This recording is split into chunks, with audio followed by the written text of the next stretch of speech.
La memoria es una facultad que le permite al ser humano retener y recordar hechos pasados. ¿Pero una ciudad puede tener memoria? ¿Quiénes son aquellos que construyen esa memoria? Mi nombre es Emilio Castelazo y el día de hoy te invito a que me acompañes a profundizar en la memoria de Querétaro, esa que construimos cada uno de nosotros cada día. Te invito a que exploremos la crónica de una odisea. Sígueme.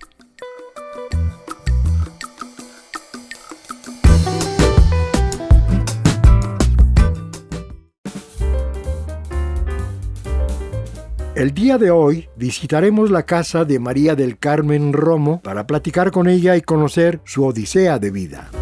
Socióloga y docente, María del Carmen trabajó en la jefatura del Departamento de Fomento a la Lectura y Promoción Cultural en la UCEBEC. Hola, Emilio. ¿Cómo estás? Aquí ando visitando a las estrellas. Ay, pues encantada. Encantado. Aquí tienes tu casa. Gracias, linda.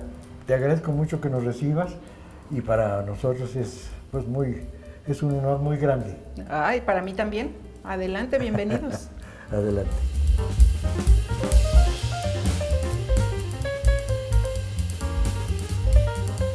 En una odisea más, en mi vida en Querétaro, después de 54 años, Querétaro me trajo enormes satisfacciones, grandes satisfacciones, conociendo lugares, explorando historia y conociendo gente. Y una de las personas que he conocido en esta aventura mía en Querétaro, encontré a una mujer no hace muchos años, extraordinaria, María del Carmen, que es una maestra de profesión y un ser humano especial. Estamos muy contentos de platicar contigo, María Carmen. Ay, al contrario, yo también. Muchísimas gracias, Emilio. Aquí tienen su casa. Encantada de estar contigo. Es una casa llena con recuerdos muy significativos, muy especiales. ¿Tú dónde naces, Carmen? Fíjate que yo nací por casualidad en Veracruz, en el puerto de Veracruz. Mis papás andaban por muchos lugares de la República. Mi papá trabajaba en lo que antes era el Banco de Comercio. Entonces lo cambiaban permanentemente. Somos 7 hermanos y de los 7 somos de diferente estado de la República. A mí me tocó Veracruz porque pues, el tiempo en el que estaban allí. ¿Qué a mí número me tocó. de...? Soy la cuarta. Cuarta. Tengo 3 arriba y 3 abajo. Soy la sándwich. Entonces me tocó nacer en Veracruz y ahí viví como unos, yo creo que 4 años. Muy chiquilla, me sacaron de Veracruz y de ahí nos fuimos a Durango, luego a Saltillo y a fin de cuentas crecí en el Distrito Federal, en lo que antes era el Distrito Federal, en la Ciudad de México. ¿A qué edad llegaste tú a la Ciudad de México? A la Ciudad de México llegué como llegué como a cuarto de primaria, tendría pues unos... muy chiquita todavía. Chica, sí. Entonces, muy chica. El marinero que andaba de puerto en puerto. De puerto en puerto. Yo les hago la broma de que era cirquero. Pues pero sí, siempre andaba. Se parece a banquero. Sí, qué lindo. Bien, volvamos a tu infancia. A pesar de haber estado migrando constantemente, ¿qué recuerdas lindo o memorable de esa etapa infantil? ¿Qué es lo que llegaste a sentir en algún momento dado? Fíjate que yo aprecié mucho mi estancia en Durango, cosa rara, pero fue muy significativa. Vivíamos enfrente de la Plaza de Armas y yo salía, me dejaban salir sola, pues yo tendría unos 6 años, y me dejaban salir sola a patinar en la plaza. Me gustaba y brincar la cuerda. Entonces, me ponía a brincar la cuerda alrededor de la plaza y era una fascinación, fascinación. Y otra cosa, Vivíamos en un edificio muy grande, en una esquina enfrente de la catedral, en donde el banco, donde mi papá era el gerente, arriba era la casa. Vivíamos arriba, un edificio muy grande, muy lindo. Y en el sótano del edificio vivía el chofer y el velador del banco. Tenían una hijita que era mi amiga.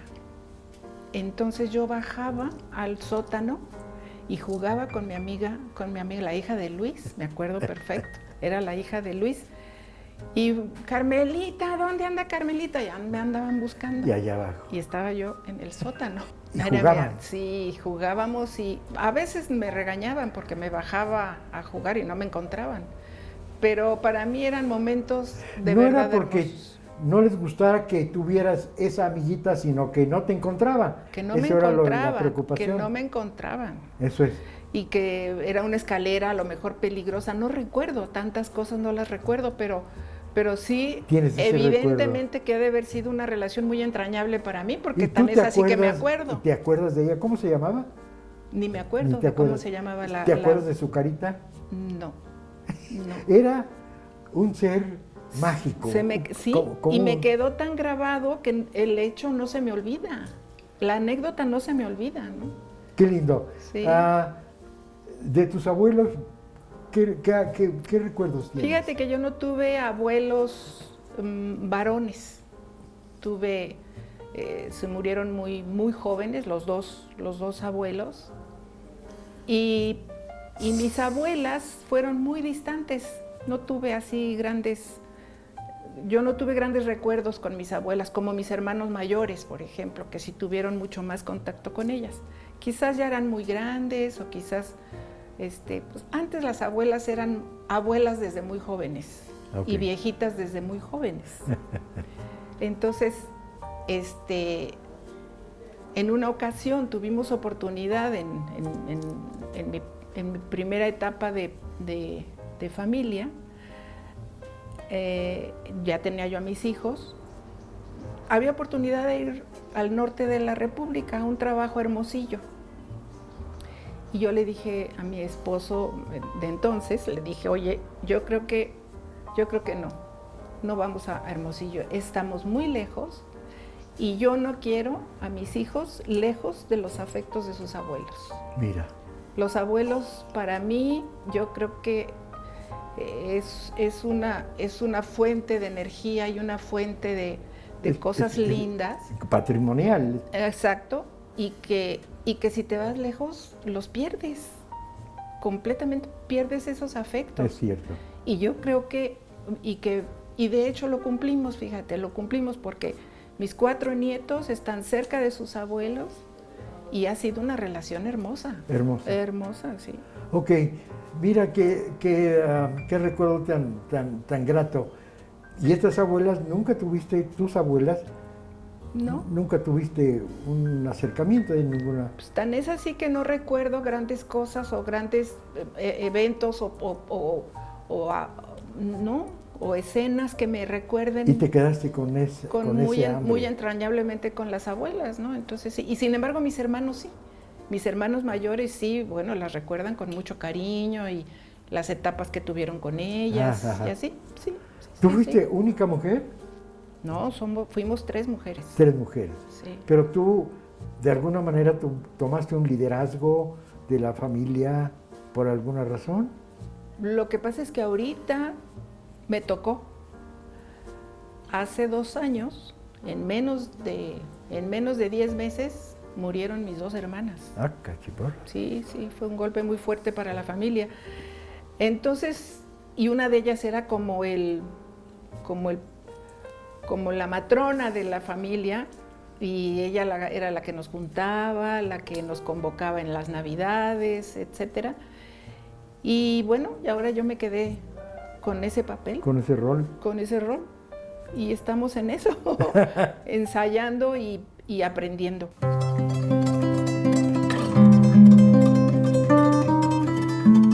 ¿Cómo son los recuerdos de nuestra niñez? ¿Qué parte es fantasía y qué parte es realidad? La niñez de María del Carmen se ve llena de memorias donde la fantasía y la realidad se combinan y le dejan recuerdos entrañables.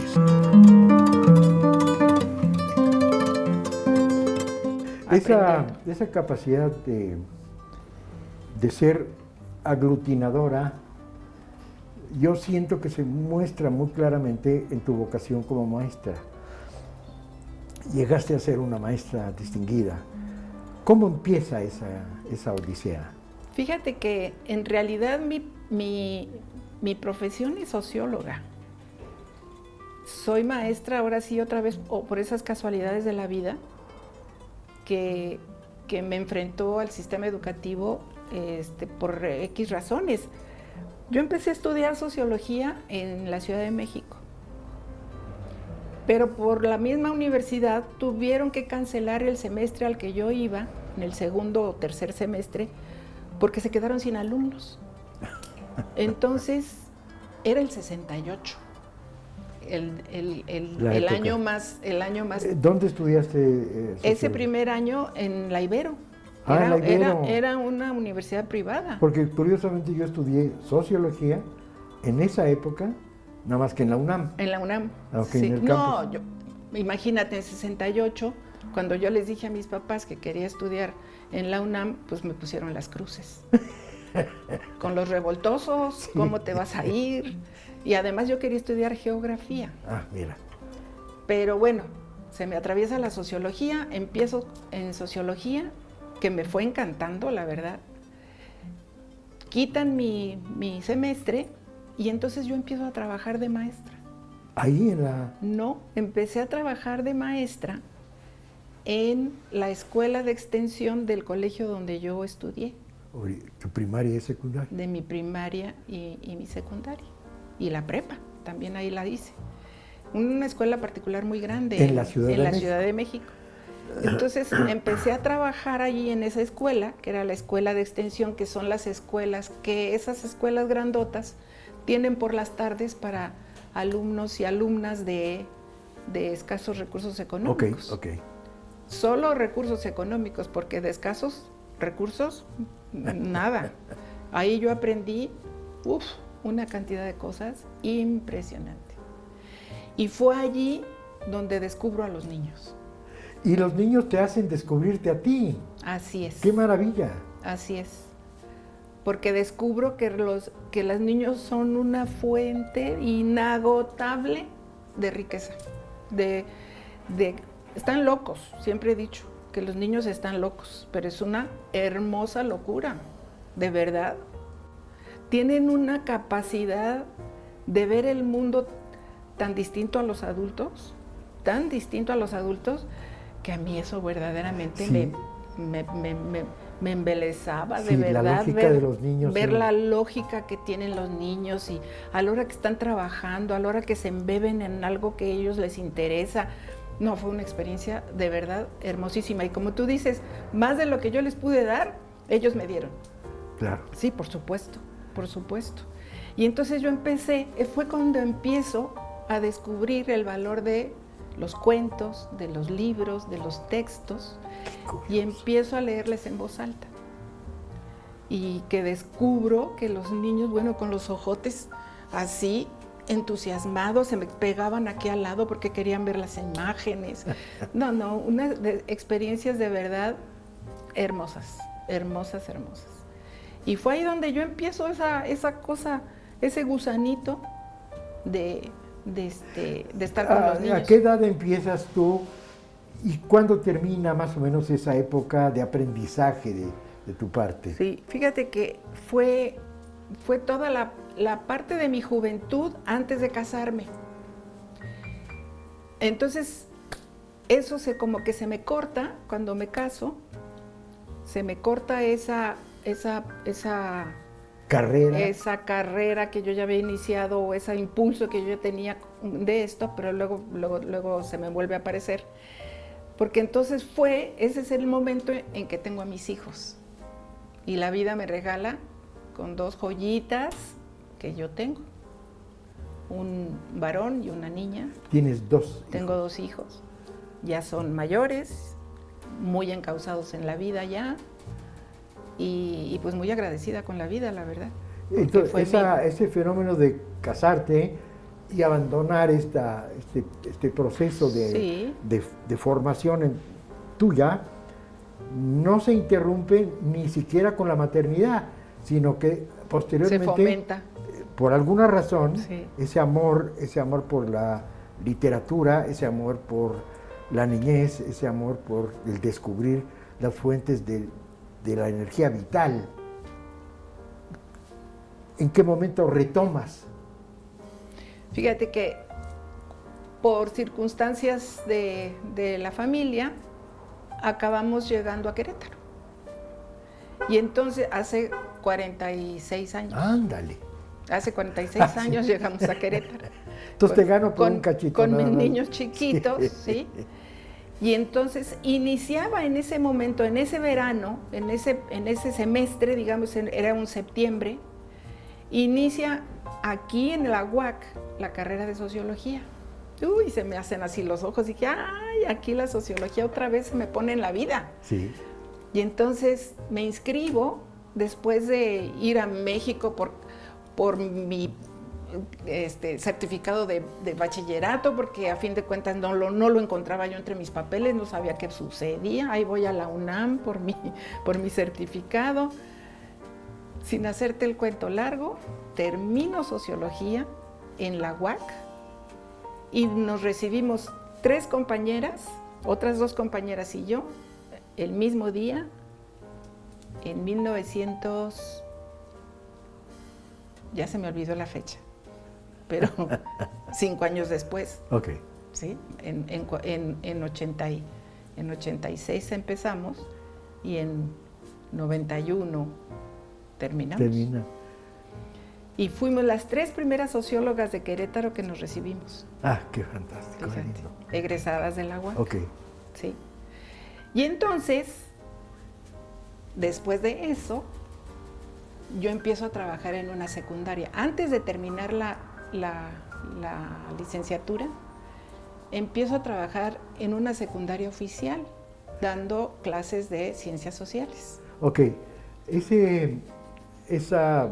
Ese gusto por regresar al aula, lo empezaste a trabajar antes de terminar. Dijiste, antes de terminar. Yo tengo que regresar al aula porque tengo que estar ya en esa ruta cuando yo me reciba. Okay, muy inteligente. La vida me va poniendo también, ¿eh? Sí, la vida me va poniendo pero en ocasión. Yo creo que ni la suerte, ni la circunstancia, ni la divina providencia.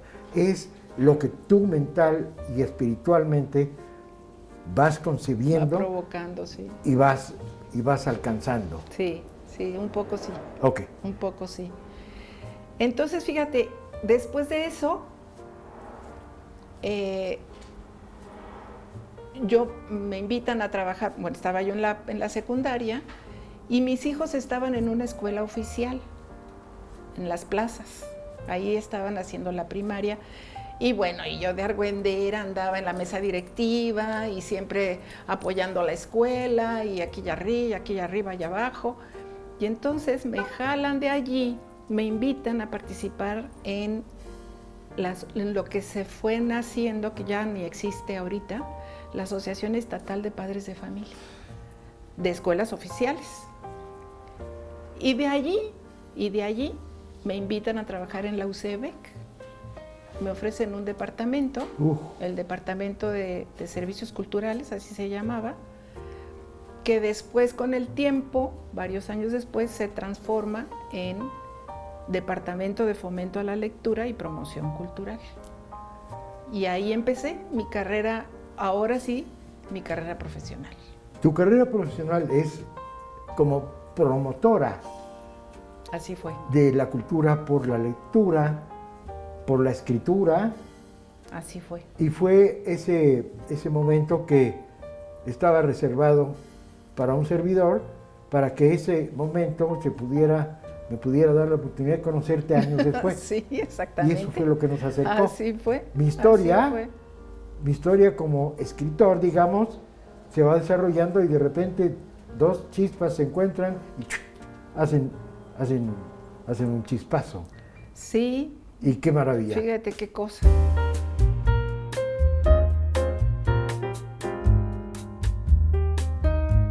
Después de que sus estudios en sociología se vieran frustrados, María del Carmen encuentra en la docencia un camino que la lleva a enseñar a los niños a través de la lectura de cuentos.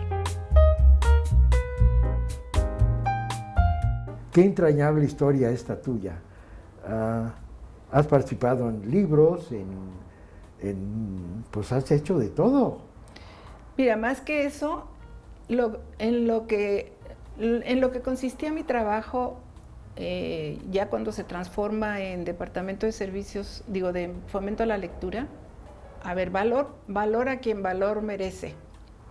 En la Ciudad de México, a través de una cosa que se llamaba la Unidad de Publicaciones Educativas, que estuvo a cargo de la maestra Marta Acevedo, con una gran visión, la maestra Marta Acevedo impulsa un programa para llevar libros a las escuelas oficiales de todo el país. ¡Qué maravilla! Había habido algunos intentos desde Vasconcelos, había habido algunos intentos de llevar algunas colecciones de los clásicos, pero libros muy pesados en que ni los maestros ni los niños podían acceder así tan fácilmente. Entonces Marta Acevedo, muy visionaria, dice, no, hay que acercar a los niños a libros mucho más manuables, mucho más accesibles a ellos. Es decir, no solamente llevar a los niños a los libros, sino los libros a los niños, exacto, en su mundo. Exacto. Incluso, fíjate, ella concibió el programa como un programa comunitario, no tanto escolar.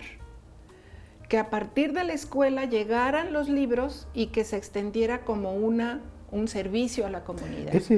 ¿Ese proyecto terminó? Sí, se llamó Rincones de Lectura. Era Rincones de Lectura. Qué lástima. No, pero no terminó. O sea, se desarrolló, se fue desarrollando, que es en donde yo ahí participo como coordinadora estatal. Ese programa federal tenía coordinaciones en todos los estados.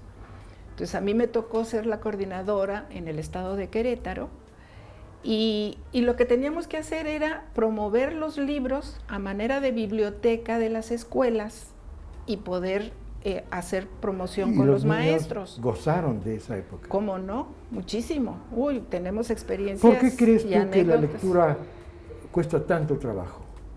¿Por qué seguimos padeciendo la ausencia de lectores a nivel más maduro? Yo tengo mis dudas de que haya mucha ausencia de lectores.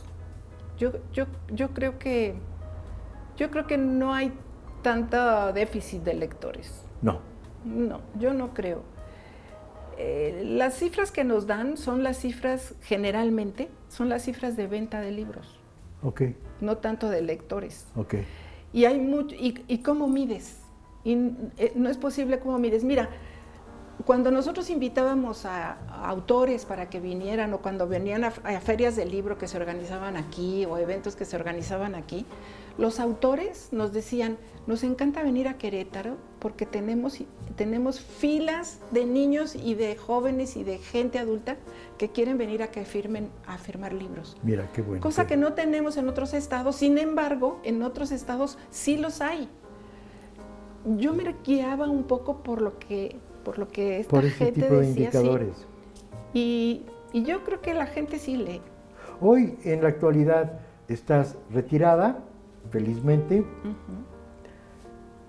¿Ya no haces algo en relación a esto? ¿O estás de alguna manera cercana? ¿O Mira, ya no se hace, no es tan fácil seguir haciendo cosas, porque cuando uno se retira, te retiras de verdad. ¿No? Así debe ser. Y así debe de ser. Así debe ser. Entonces, en realidad, te queda el gusto por la lectura, te queda el gusto por los niños, empieza la profesión de abuela. Okay. Como coordinadora en Querétaro del programa Rincones de Lectura, María del Carmen promovió la lectura en todo el estado. Su amor por esta labor hizo que miles de niños queretanos emprendieran una odisea a través de los libros para leer.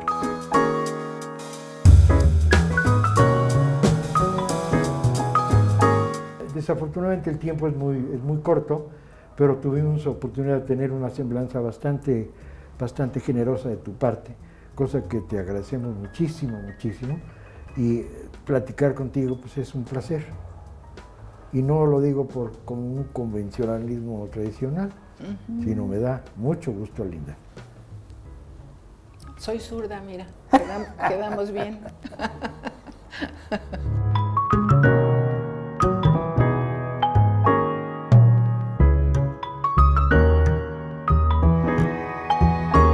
Esta fue la crónica de una odisea del día de hoy. Te espero la próxima semana para ahondar una vez más en la memoria de Querétaro, aquella que tú y yo construimos juntos. Yo soy Emilio Castelazo. Hasta pronto.